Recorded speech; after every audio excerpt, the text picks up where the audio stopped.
Hey, so you're Sam, the small business owner, and it's really interesting that Sam has loads of ideas.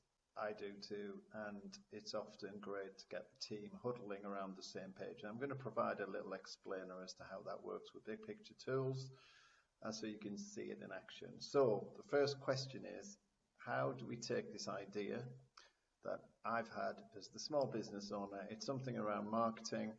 I've got a team with me in this scenario of 3 colleagues, which I'm going to place in different parts of the business. So I've got my sales guy, my operations lead, the lady there, and I've got a management colleague, one administrative staff as colleague 2.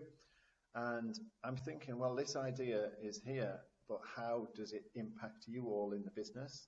And obviously, colleague 1, 2, and 3 can all give me their answers separately using English, but actually, isn't it better to use a level playing field, a board where we can all come together and share our views, and who knows, make some connections that we haven't previously thought of. That's what happens when you use big picture tools.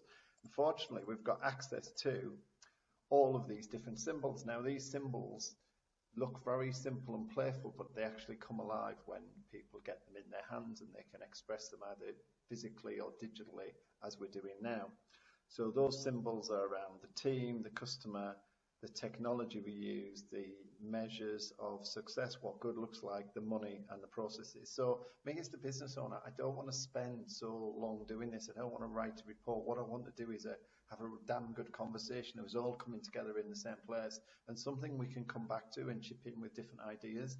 But if we do it visually, I find it a lot quicker to do. And this is why I use big picture, to use my time more productively, but in that time generate even more challenges and opportunities that we can take away and do something with. So we'd be in this huddle, people would be adding their thoughts. They'd be saying, well, colleague 1 thinks it impacts the technology. Colleague 3 thinks it's a process thing. Colleague 2 in management might think that there's a new measure we can put in place to see how successful it's going to be. And there's really no limit. And remember that challenges pop out from everywhere. So we might see some challenges around the original idea and where it existed, or some challenges around the different ideas that other colleagues are coming up with.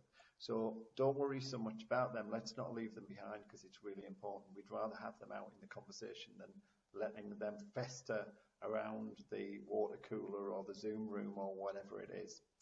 Now, also, because of that, we flip around challenges and we turn them into other opportunities. So that one single idea, what often happens is that my team are so creative, they come in with different ideas. And that's really important to capture those as well, because we can take them away and turn them into actions and outcomes after the conversation. So it's brainstorming with structure. As someone once said, we're using big picture. It's a really powerful way to get all the ideas out in the room. You'll see that it's often easier when you're using it with a team to get those ideas and sharing those useful truths via a prop, as in a board and symbols, rather than pointing the finger over from sales and marketing and operations. We just find that's a more productive and objective look at the business model, rather than it becoming personal and emotional, which is often an inhibitor for improving the business. This works because I started as a business analyst looking at little doodles and stickmen and things, and people used to get hold of my book and ask me if they could do it themselves. I was like, yeah, tell me exactly what you think. And that's what I've used to turn it into big picture. It uses a science called semiotics, which is the way that we associate meaning with the symbols and the things, the visuals that you see in front of you. And one thing to leave you with as Sam, the business owner, if you're a business owner like me, you've got the purpose of your business at the top, you've got the customer journey running left to right, and the value created at the center.